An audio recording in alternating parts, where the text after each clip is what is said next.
বন্ধুরা, তোমরা সবাই কেমন আছো? আশা করি ভালো আছো। তো আবার একটা নতুন ব্লগের সঙ্গে আমার চ্যানেলে তোমাদের অনেক অনেক স্বাগত। তো ঘুম থেকে উঠেই আজকে যেহেতু ছুটির দিন, মানে শনিবার, ও বেরিয়ে গেছে আর আমি এখন স্নান টান সেরে এসে এখন বিছানাটা গোছাতে বসেছি। পুরো ঘর আমার এলোমেলো, কিচ্ছু সারা হয়নি, দেরি করে উঠেছি ঘুম থেকে। আর দেরি করে উঠলে বুঝতেই পারছো যে কতটা দেরি হয়ে যায় সব কিছু। তাই আমি আগে নিজে স্নানটা সেরলাম। স্নান হয়ে গেলে দেখবে অনেকটা কাজ মনে হয় এগিয়ে গেছে, তাই আমি আগে স্নানটা করে, আর শীতের বেলা দেখতে দেখতে হয়ে যায়, তাই স্নান সেরে এবার আমি ঘরের কাজগুলো করব। তো প্রথমেই দেখো আমি বিছানা গুছিয়ে নিলাম, কারণ বিছানাটা ঠিক থাকলে না ঘরটা একদম ঠিকঠাক লাগে, তারপরে সব কিছু। তো বিছানা গুছিয়ে নিয়ে আমি চলে এসেছি এখন নিজের চুলটা শুকাতে। তো আজকে ভাবছি যে আর হেয়ার ড্রাই দিয়ে শুকাবো না, কারণ রোজ রোজ ইউজ করা তো ভালো না। আজকে ভাবছি রোদেই শুকিয়ে নেবো, তাই আগে চুলটা আঁচড়ে নিলাম। আর আজকে একটু এক জায়গায় যাওয়ার আছে, তো ব্লগটা তোমরা লাস্ট অবধি দেখলেই বুঝতে পারবে যে আমরা কোথায় যাব। তো প্রথমেই দেখো আমি যেটা পরে যাব, যে শাড়িটা, সেটা নিয়ে চলে এসেছি। তো তোমাদের সঙ্গে একটা ট্রানজ্যাকশন ভিডিও করে নিলাম। দেখো আমি শাড়ি পরে একদম রেডি হয়ে চলে এসেছি। আর আমাকে কেমন লাগছে সেটা কিন্তু কমেন্টে তোমাদের জানাতে হবে। আর একটু হালকা পাতলা সাজুগুজুও করেছি, তো সাজুগুজুটা তোমাদের দেখাতে হবে। তো চলো দেখে নাও কী করে সাজুগুজু করলাম। তো শাড়ি পরার আগেই আমি মেকআপটা করে নিয়েছি, মানে একদম লাইট মেকআপ, যেহেতু দিনের বেলা। আর মেকআপ বলবো না, মেকআপ এটাকে বলা যায় না, ওই ধরো নিজেকে একটু গুছিয়ে সুন্দর করে সাজিয়ে নেওয়া কোথাও গেলে। তো যেহেতু শীতকাল, আমি প্রথমেই কিন্তু নিজের স্কিনটাকে টোনিং ময়শ্চারাইজিং করে নিয়েছি, যেটা খুবই দরকার শীতকালে। আর একটু সানস্ক্রিন অ্যাপ্লাই করা উচিত, যেহেতু দিনের বেলা বেরাচ্ছি। কিন্তু আজকে আমার আর ইচ্ছা করলো না সানস্ক্রিন ইউজ করতে, আমি একটু প্রাইমার ইউজ করে নিলাম। অনেকদিন পর একটুখানি ক্রিম ট্রিম ইউজ করবো, তো আমি এখানে একদম একটা হোয়াইট টোনের মানে যে ক্রিমটা আছে সেই ক্রিমটা অ্যাপ্লাই করে নিয়েছি। এবার একটা চিক টিন অ্যাপ্লাই করবো, মানে একদম চুটকি সাজবো যাকে বলে। আর আমার না ব্লাশ লাগাতে খুব ভালো লাগে, মানে কি সুন্দর লাগে, মুখটা একটা আলাদা লুক নিয়ে আসে ব্লাশ লাগালে আমার মনে হয়। তাই হালকা হালকা একটু গালে লাগিয়ে নিয়েছি, আর আইব্রোটা হালকা করে সেট করে নিলাম। আমার তো আইব্রোর অবস্থা ভীষণ খারাপ, কবে করেছি আমার এখনও মনে পড়ছে না। তো অনেক দিন হলো আইব্রোটা করেছিলাম, মানে করেছিলাম সেই বিয়েবাড়ি গেছিলাম নভেম্বর না ডিসেম্বর, তো সেই সময় করেছিলাম আর কি, আর করা হয়নি। তো দেখো একদম আইব্রোটা মোটা হয়ে গেছে। তো কোনোরকম একটু সেট করে আমি একটু ব্লাশ অ্যাপ্লাই করেছি, মানে পাউডার ব্লাশ। আর টিপ তো পরতেই হয়, তাই একটা টিপ পরেছি, যেহেতু শাড়ি পরবো তাই টিপটা আগে দিয়েই পরে নিলাম। এবার যেটুকু মেকআপ করেছি আর কি, সেটুকু একদম সেটিং স্প্রে দিয়ে স্প্রে করে, মানে সেট করে নিলাম। এটা করে নিলে না অনেকক্ষণ মানে মেকআপটা ঠিকঠাক থাকে, যেটুকুই করি আর কি। তো দেখো আমার কিন্তু মেকআপ মানে সাজগোজ কমপ্লিট। শুধু একটা মিউট কালারের লিপস্টিক ইউজ করেছি, যেহেতু দিনের বেলা আমি না মিউট কালারের লিপস্টিক ইউজ করতে বড্ড পছন্দ করি।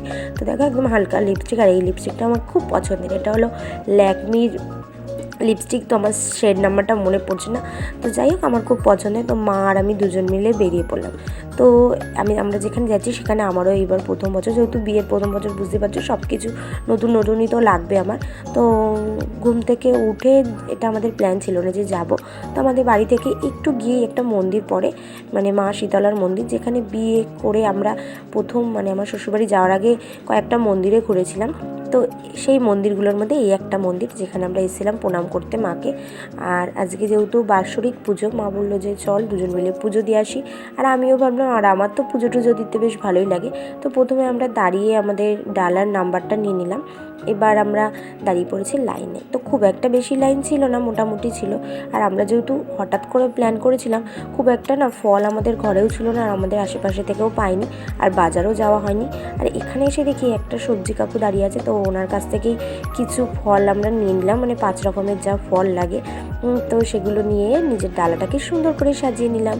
আর ভালোই হলো বলো, এগুলো আমাদের খুব দরকার ছিল। ভাবছিলাম যে কি করব, শুধু মিষ্টিটা কিনলাম, তো একটু মনটাও কেমন লাগছিল। আর এখানে এসে সেই প্রবলেমটাও সলভ হয়ে গেল। মানে মায়ের আশীর্বাদ থাকলে যা হয় আর কি, তুমি যেটা মন থেকে চাইবে সেটা পূরণ হবেই। আর আমিও মন থেকে, মানে আমি মা দুজনেই বলছিলাম যে কিছু ফলই পেলাম না, কি দিয়ে পুজো দেবো আর কি। একটু সন্দেশ নিয়ে এসেছিলাম, আর এখানে এসে দেখো 5টা ফল পেয়ে গেলাম। কি সুন্দর ঠাকুরের লীলা যাকে বলে। তো আমরা লাইন থেকে মানে অনেকটাই এগিয়ে এসেছিলাম, মানে ঢোকার পথে।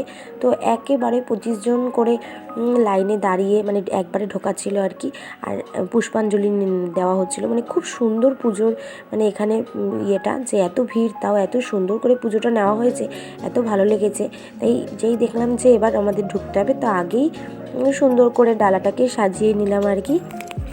তো দেখো আমরা কিন্তু ঢুকে পড়েছি মন্দিরের ভেতরে। এটা হলো মন্দিরের ভেতরের তুলসী মণ্ডপটা, কি সুন্দর সাজিয়েছে না ফুল দিয়ে, খুব সুন্দর লাগছে। আমি গিয়েই তো আগে এটাই তুলেছি তোমাদের সঙ্গে শেয়ার করবো বলে। আর আজকে যেহেতু বাৎসরিক পুজো, মন্দিরটাকেও খুব সুন্দর করে সাজানো হয়েছিল। আর আমার তো প্রথম বছর, আমার তো বেশ ভালো লাগছিল। আর এই রাধাকৃষ্ণের ফটোটা দেখো কি সুন্দর না, আমার তো গিয়েই চোখ আর আমি এখান থেকে সরাতে পারছিলাম না। মন্দিরের একটা আলাদা লুক এনেছিল, এত ভালো লাগছিল দেখতে, পরিবেশটা খুব সুন্দর লাগছিল। আর এখানে পুজোর প্রসেসটাও খুব সুন্দর, এত সুন্দর করে পুজো নিচ্ছিল, মানে সবাই পুজো দিতে এসে ঠিকঠাকভাবে পুজো দিয়ে অঞ্জলি দিয়ে মানে মাকে ঠিকঠাক দর্শন করে তারপরেই যেতে পারবে, এত সুন্দর করে নিচ্ছিল। তো আমাদের আগে যারা অঞ্জলি দিচ্ছিল তারা দিচ্ছিল আর কি, আর আমরা দাঁড়িয়েছিলাম যে এদের হয়ে গেলেই এর পরের পালাটা হবে আমাদের। তো দেখো এদের কিন্তু পুজো মানে দেওয়া হয়ে গেছে, এখন এক এক করে যে যার ডালাটা নিচ্ছে আর কি। মানে ব্রাহ্মণমশাই প্রথমেই আগে ডালাটা নিয়ে নিচ্ছিল, তো তারপরে দাঁড় করিয়ে সবাইকে একসঙ্গে অঞ্জলি দিচ্ছিল। তো এটা প্রায় 20-25 জন মিলে একসঙ্গে হচ্ছিল, তো এই কারণে না লাইনটাও অনেক তাড়াতাড়ি এগিয়ে গেছে আর পুজোটাও সবাই সুন্দরভাবে দিতে পেরেছে। তো দেখো এবার আমাদের পালা। তো মাকে তো দেখতেই পাচ্ছ বসে আছে, কি সুন্দর সাজিয়েছে না ফুলের সাজে। কিন্তু তোমাদের কিন্তু আমি অঞ্জলির সময় দেখাতে পারবো না, কারণ তখন তো আমিও অঞ্জলি দেবো, তাই যতটা পারলাম তোমাদের সঙ্গে ততটাই শেয়ার করলাম। দেখো ব্রাহ্মণকে আমরা আমাদের ডালাটা দিয়ে দিচ্ছে, সবাই এরমভাবেই এক এক করে ডালাটা মার সামনে রেখেছে। এবার আমাদের অঞ্জলি হবে। তো অঞ্জলি কিন্তু আমাদের এর মধ্যে হয়েও গেছে, যেটা তোমাদের সঙ্গে আমি আর শেয়ার করতে পারলাম না। এক এক করে এখন ডালা নিয়ে বাইরের দিকে যাবো, কেন এবার আমাদের পেছনে যারা আছে তারা অঞ্জলি দেবে। তো দেখো আমাদের কিন্তু পুজো কমপ্লিট হয়ে গেছে। এবার একটুখানি ইচ্ছা হলো যে মায়ের যে মণ্ডপের সামনে যে ঘন্টাটা সেটা একটু বাজানো।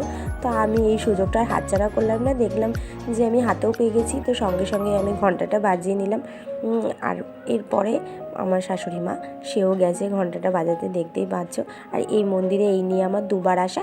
একবার এসেছি আমি বিয়ে করেই, যখন শ্বশুরবাড়িতে মানে আমার ফার্স্ট যাব, তার আগে আমি 5টা মন্দিরে ঘুরেছিলাম, তোমাদের তো আগেই বললাম, তার মধ্যে এটা ছিল একটা মন্দির।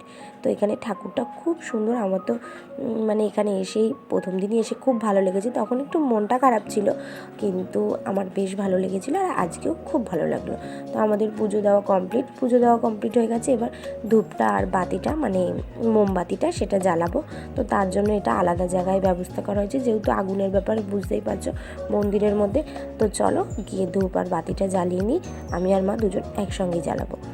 তো বাড়ি থেকেই সব মানে আমরা নিয়ে এসেছিলাম আর কি, যাতে আমাদের অনেকটাই সুবিধা হয়েছে। এবার চলো ঠাকুরকে মন দিয়ে ধূপকাঠিটা জ্বালিয়ে নিই।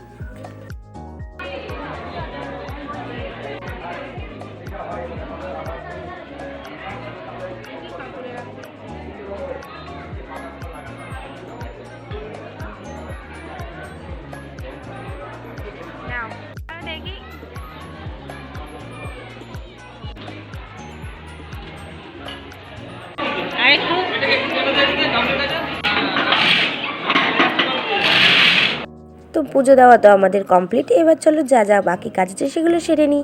তো দেখো আমরা এখন চলে এসেছি মায়ের চরণামৃত্যু নিতে। তো এখানে দেওয়া হচ্ছিলো আর কি, কী সুন্দর সব ব্যবস্থা না, আমার তো বেশ দেখে ভালো লাগছিলো। আর ইনি হলো এখানের পুরনো মানে ব্রাহ্মণ বা পুরনো ব্রাহ্মণ যেটা বলো তোমরা আর কি। তো ইনি বয়স হয়ে গেছে বলে এনার ছেলেরা নাকি পুজো করে, যেটা আমাকে মা বললো। তো আমি ওনার কাছ থেকে একটু টিপ নিয়ে নিলাম। তো আমি আর মা এখন যাব বাড়ির দিকে। তো আমাদের পুজো দেওয়া কমপ্লিট হয়ে গেছে। তো কী সুন্দর কাটলাম আজকের দিনটা। আর এরা সব দেখো স্কুল থেকে বাড়ি ফিরছে, কারণ আজকে শনিবার, তাড়াতাড়ি ছুটি হয়ে গেছে। তো এদের দেখে না নিজেদের ছোটোবেলাটাও কথা মনে পড়ছিলো। তো আমরাও তো খুব মিস করি এই ছোটোবেলাগুলো। তো আজকের দিনটা তো আমার খুব ভালো কাটলো। তো আজকের ব্লগটা তোমাদের কেমন লাগলো আমাকে কিন্তু কমেন্টে জানিও। তো এসেই আগে নিজে ফ্রেশ হয়ে নিয়েছি। তো আজকের ব্লগটা এখানেই শেষ করলাম। ভালো লাগলে লাইক করে দিও। টাটা বন্ধু।